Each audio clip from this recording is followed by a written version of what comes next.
amount of stress, clearly not in the stress-free zone. I think most of us are here because clearly the idea of stress at least is not unfamiliar to us. Yes, it may be TGIF, Friday evening, but we know that Monday morning must follow after this. Ways to control this, rename this, and redefine this, and potentially be stress-free. Hello there, this is Sandhya and welcome to Dynamic Living. Hello everybody, and thank you so much for joining me on this Friday evening. I know it's been a long week for all of us, a long day, but maybe in this next 15 minutes more than ever, it could be a time just for you to check in with yourself and really reclaim your wellness, and hopefully, as the topic suggests, help us to reach a stress-free zone. So while we're waiting for people to join in, let me quickly introduce myself. My name is Sandhya Krishnan. I'm a wellness, mindfulness, and productivity coach. My company is called Dynamic Living, and the idea behind that is that life is not an accident that just happens to us. It's also not something that we need to retreat or escape from, but it's really something that we can live to the fullest, that we can live dynamically. So that was about me. I want to thank our partners, Fit Fraternity, for prioritizing World Stress Day, World Stress Awareness Month. We can't have enough conversations about mental health. Also to normalize this, I always say that if you've ever had a headache, if you've ever had a flu, although that's a bad word these days, we have also had ups and downs in our mental health. And that's just normal. That has to be the new normal that we all come to accept. And that's part of the conversation that I hope that we have here. So, before we begin, I would like everybody to just take a breath and try and bring yourself fully present to the next 15 minutes. Just cut everything out, and we're going to learn how to get into tune with our bodies and our minds and really analyze what's going on inside of us.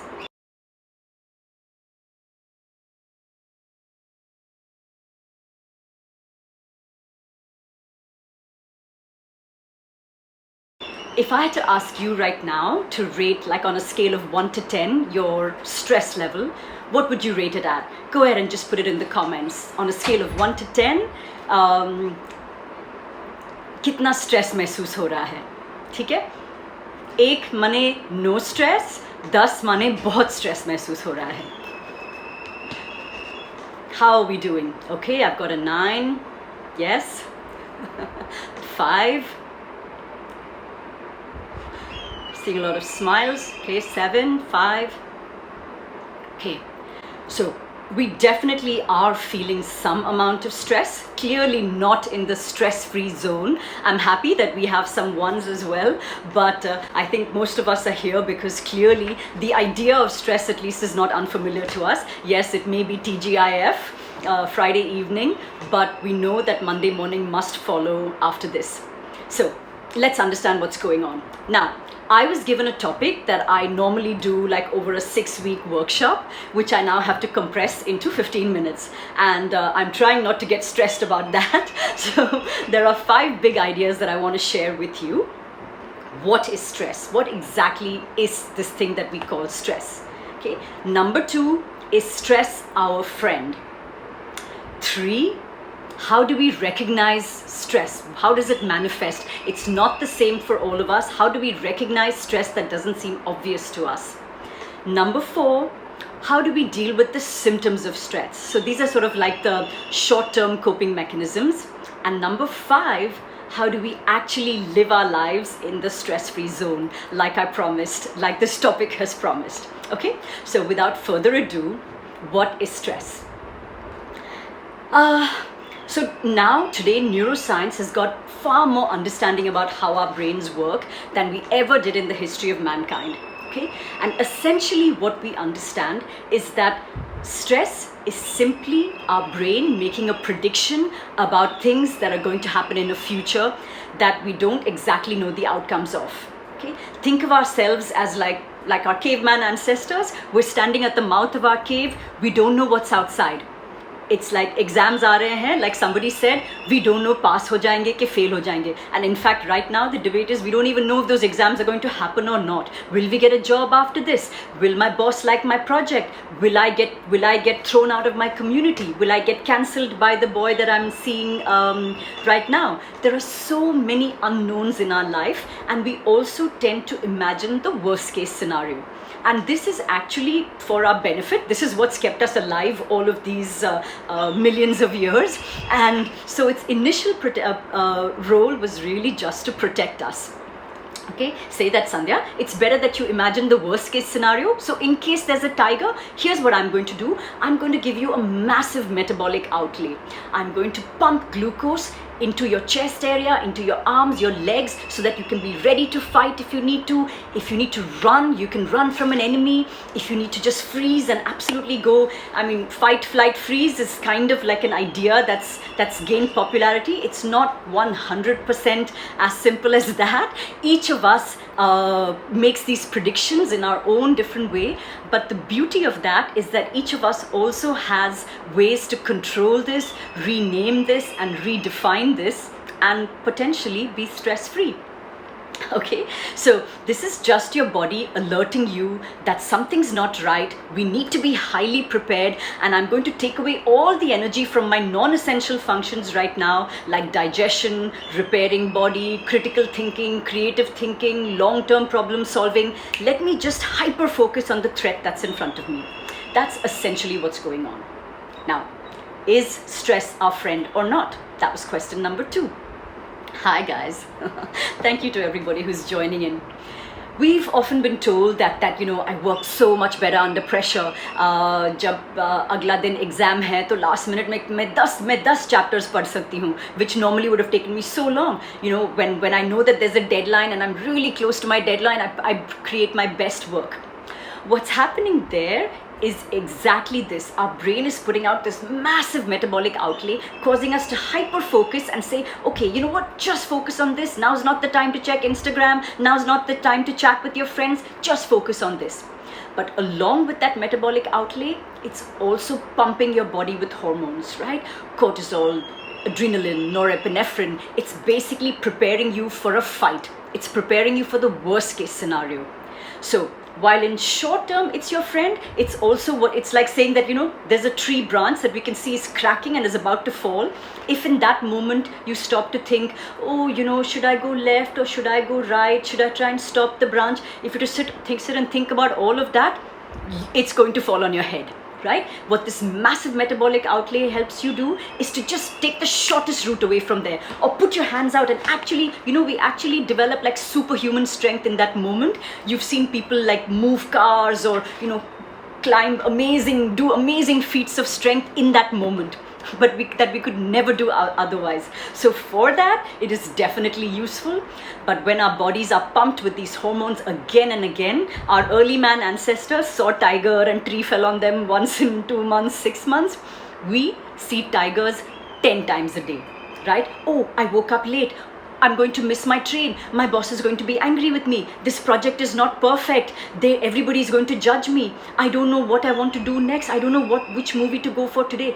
Each of these decisions actually causes us stress. And to our brain, it's really no different. There's no like 20%, 30%. Think of it as like wo fuse box mein switch hota hai na, there is on and off. Okay, so this when it trips, it's basically our brain saying, boss, something could go wrong. I need to tell you that something doesn't feel right. If you pick this party, then this friend will feel bad. If you go here, if you choose this job, then you might miss out on a much better opportunity in this job. Can you see what your brain is actually trying to do there? So for that moment, you can thank your brain and say, thank you. You're just doing your job. I know you're trying to keep me safe, but I don't need to be fuse off all the time. So we're going to put our logical brain, our well brain, our calm brain, creative brain back on again, and then we're going to solve the problem. Because if we stay in this constant trip, that's eventually what leads us to all the articles that you read nowadays about what stress causes: high BP, diabetes, obesity, and make no mistake about it, death. Stress can kill you. It exacerbates, it worsens healing, because like I said, your body's not going to focus on getting better when it has a tiger to fight, right? It can only do that one thing at a time in that moment of panic. So whether you're recuperating from any kind of illness, if you have COVID, stress is not going to be your friend at times like this. Let's be absolutely clear about that. Number 3, how do we recognize stress in our bodies? How do we recognize stress in ourselves? Stress shows up in many different ways. I can give you like a bucket list of symptoms. Like I said, it's different for different people, and I'm simplifying it by causing it stress. I will just say it's your body giving you an alert, an alarm that something needs to be addressed, right? Whether the food you're eating is not right, giving you acidity, whether there is too many decisions that you have to make, whether there's too much pressure on you to be absolutely perfect or give 100% to every single job you undertake, or whether a relationship is not healthy for you and is actually putting you in that state of, oh my God, what is actually going on? Does this person really love me or not? What's going on behind my back? Are they talking about me? Are they plotting to do something against me? All of these are just your indicators, right? And how do they manifest? It could be like a headache, it could be a feeling of tightness, muscle pain, chest pain. You could have stomach, digestion problems, sleep problems. Sometimes your stress can manifest in your mood, as we are all very familiar with. You could have anxiety, that feeling of anxiousness, but also just the feeling of absolute lack of motivation, change in your sex drive. Either you just don't feel like it, or suddenly you're like hyper focusing on this. Also one of our survival functions, by the way, procreation. We become irritable, angry, sad, that feeling of vague depression. Something is not right? Something feels not okay within us.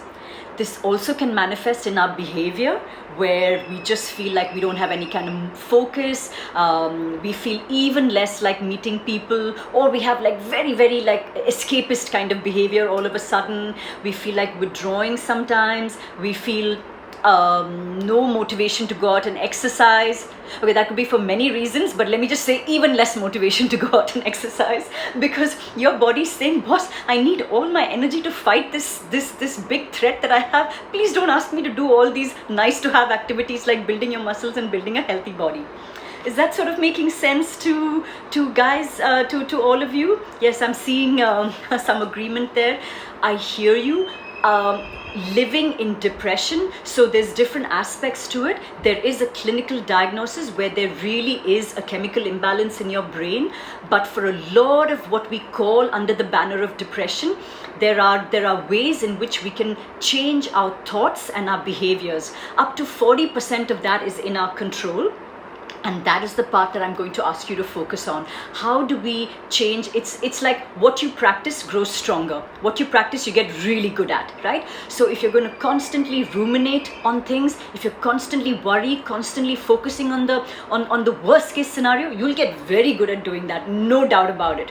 However, if we start to focus on the things that are meaningful to us, and this is where we'll come to the mechanisms to deal with stress. In the short term, I will say that let's recognize what's happening in our body, right? Like I said, there are all these hormones raging through our body. In my opinion, and a lot of neuroscientists have said this before me, this is probably the worst time to just sit down in like absolute lotus pose and meditate. Your body is full of these raging hormones, so let's try and dissipate them. Let's try and get rid of them. And I use again these standard phrases of fight, flight, freeze. If you're feeling like fleeing, that act of running will actually say, oh, okay, you want to run from the tiger? Let's go run. You want to fight? Let's punch a bag. Let's try not to get into an actual fight. Or, just like a mock MMA, sort of just work it out of your system. Do some dancing, jumping jacks. It just tells your body that, listen, you're dealing with the hormones. You can turn that switch back off. I'm dealing with it, boss. We can calm down and deal with the problem. Okay, so in the shortest way, movement is your best friend. The breath. Every mindfulness meditative practice talks about the breath. There are a lot of sort of like magical and mystical attributes attributed to the breath, but the breath does two very important things. One, it holds your attention in the present. you can only breathe in the present, not in the past, not in the future, which is where all our regrets and anxieties lie. So the breath is sort of like an anchor that you hold on to and say, I am in the present. In this moment, I am okay. And the second thing is, remember when I said right at the beginning that when we are in this arousal state, we are panicked, our heart beats faster, and we breathe very shallow, like, right?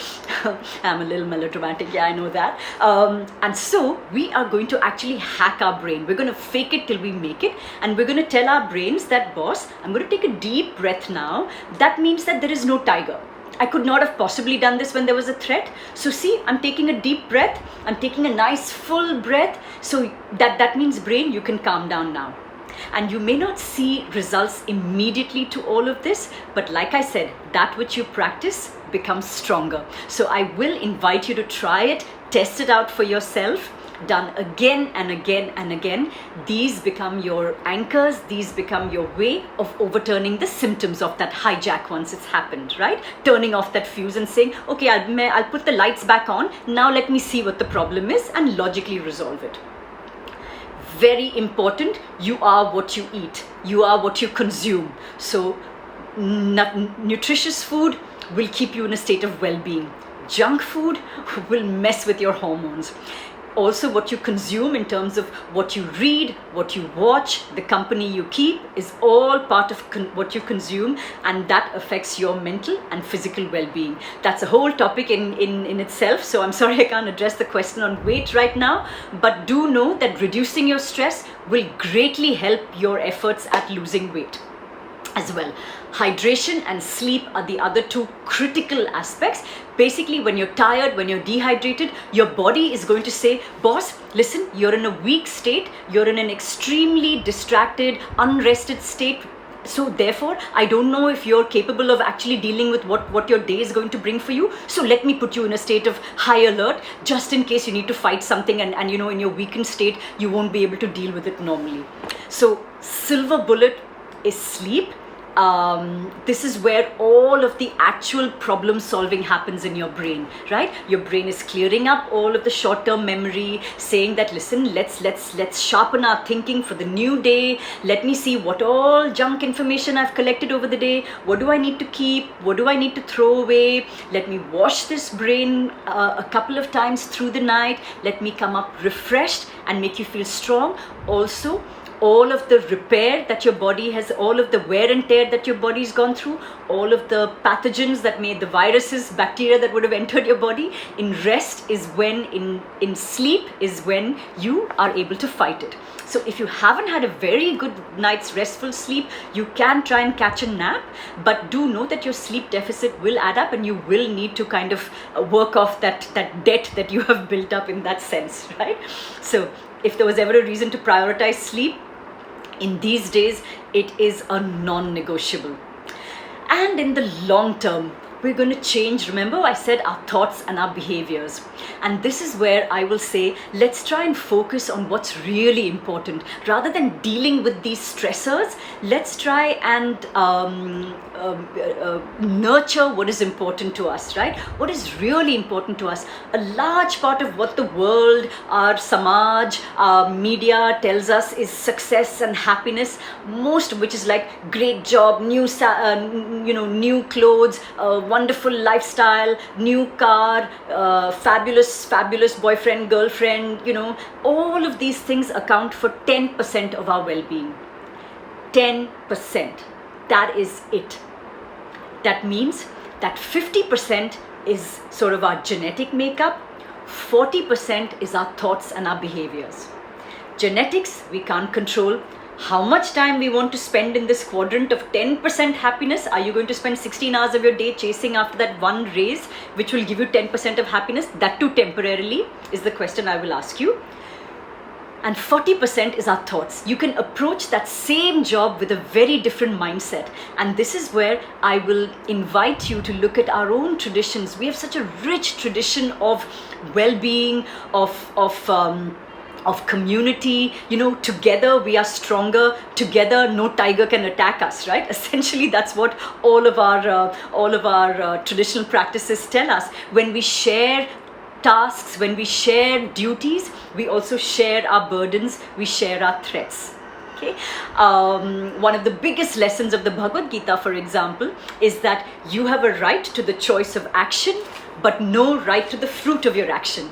So that means that rather than focusing on the outcome, will I pass, will I fail, will I be judged, why don't you focus instead on doing your job to the best of your ability with enjoyment? Because that's the only thing that we actually do have control over, if you think about it.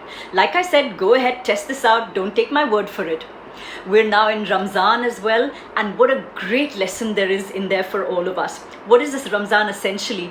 That we're going to retreat from all of the shiny objects of the world, sit in contemplation of what is truly important to us, what is truly divine, what is truly our place in this world. And at the end of this holy month, at this end of this month of contemplation, we are going to sacrifice our attachments. We sacrifice our ego. That's the sacrifice at the end of this month. Okay? And what that means is that we will take part in this world with lightness, with enjoyment, and all of the shiny objects will come. Because when you do beautiful work, when you do work with larger meaning, in the service of many more, the rewards have to follow. They may not be your entitlement, but they must follow. But above all else, you will enjoy the present moment. You will enjoy living your life on an everyday basis. I'll end with a quote from John Lennon, who said that life is what's happening while you're making other plans. So I'll say, make your big plans and then throw them out of the window and just enjoy the everyday journey that's going to take you. Whether you reach there or not is not in our hands, but whether we enjoy the journey or not very much is. So with that, I thank each and every one of you that made the time to show up here. Thank you, fraternity. This is Sandhya Krishnan from Dynamic Living. I'll be happy to take a few questions if we have time. Do we have any questions? I do know that there were concerns about exam stress and stuff. I will say something as simple as, it's nice to kind of look at your life in the long term, right? We're going to live to 100. You need to ask yourself, if I'm going to kill myself over something that's an exam, how is this going to feature? How important is this going to be 20 years down the line, 2 years down the line? When I'm 80, there are so many people who never finished high school, who flunked a year. We pick up, we get up, we dust ourselves off, and we just start over again, right? So when you it's like saying that, look, when I'm hyper focused on the problem, I can only see this problem, right? When I give myself some distance, I can just pull myself back, look where I want to go, what kind of life I want to create for myself, and then sort of just pick my action consciously. Any other questions? So yes, your weight does impact your stress levels a lot. Your capacity simply to metabolize food, your hormones, your insulin. This impacts so many other aspects of your well-being. The simple rule is, calories in have got to be less than calories out. Give your body a chance to rest and digest. And meal times is a great time for you to practice mindfulness, meditation, so to speak, right? Sit with your plate, enjoy your meal, eat simple food, and just think about where this food has come from, right? Even your dal has come from a field far away. There are farmers who watered it. There was rain that fell. There was a sun that created all of these cycles, and you feel like part of something so amazing, and this has now reached your plate. Eat slowly, enjoy your food, let it nourish your body, and monotask. Just do one thing at a time and watch your stress go lower and lower. I'd like to know how everybody's feeling at the end of these 20 minutes. On a scale of 1 to 10, what would you rate your stress at now? How is anybody feeling? Is anybody feeling a difference, a change? From 1 being the lowest of stress and 10 being the highest. Do I have any votes coming in? Oops. I always forget to scroll up. Okay, how are we doing in terms of multitasking? No, it's not good. In fact, it is terrible. There's no doubt about that. Our brain is not capable of multitasking. what our brain is actually doing is jumping rapidly from one task to another. Phone, work, phone, work, phone, work. And that does many things to us, which is that it's keeping us distracted. We lose the flow of the work, we lose the concentration, we lose the focus. We are far more prone to errors. And yes, it does cause stress as well. And above all else, for us to get that deep enjoyment out of work, we need to have uninterrupted time. Even just to study a chapter in a subject that you love, watch how you do. If you have to study it without any interruptions, or if every time you look at your phone every time it beeps. Notifications are designed to put you into a state of stress. They're always like colored red, like an alarm bell, or the vibrate feels like a mild electric current. It's basically the device saying, boss, pay attention, there's a fire, please come and deal with this above all else. That's what notification, because all of our apps, all of social media, email is designed, it's fighting for our attention, right? The attention is what it wants. So please be very, very stingy about who and what you give your attention to, because when you want to go in a focused manner, we need to be able to really have dhyana. We really need to have concentration, because in concentration lies deep-seated enjoyment as well. So multitasking, it's not possible to multitask. I'm going to ask you to take a look at the tasks that you have. Even if you say, for 5 minutes I will do this and then I will switch to this, in those 5 minutes, don't even think about something else. Surely there's nothing that needs you to be using two hands in two different directions at the same time. Because like I said, the brain will just be switching. So it's a choice that you make. It's a choice that you make. Do I want to be doing this, or do I want to do one job really well and then move to the other job, right? So these are the choices. We always have a choice, and whatever choice we make, there will be a consequence to that. Right? So if you choose to do, like just passive entertainment and be hit by like shiny, bright objects, images all the time, that's absolutely fine. It will give you joy in the moment. I will ask you, will that give you joy in the longer term, or will that give you pain in the longer term? Just a choice. There's no right or wrong to any of this. All right, then I think we've exceeded our time. Thank you again, everybody. I hope this has been helpful to you. If you have any other questions for me, feel free to just DM me. I'm Sundae Krish, SUNDAE KRISH on Instagram, and I'll be happy to answer your questions. This I really did because I know that this is such a troubling time for all of us, but really the stress is just a concept. It's just our brain trying to keep us safe, but how we deal with it and how we turn it down and eventually learn to live our lives without seeing panic and worst case scenario all the time is very much in our hands. It does take work. Sometimes it can take years to overturn old habits, but our brain is very, very capable of rewiring itself, of really sprouting new seeds of wellness, well-being, and I'll invite you to water those seeds, and these old seeds will just wither off by themselves. We don't need to worry too much about them. Okay, thank you so much, guys. I'm so glad you could join me today, and have a great evening. Take some time to savor, really slow down and enjoy the simple things of life this weekend, and please feel free to test out everything that I've suggested today.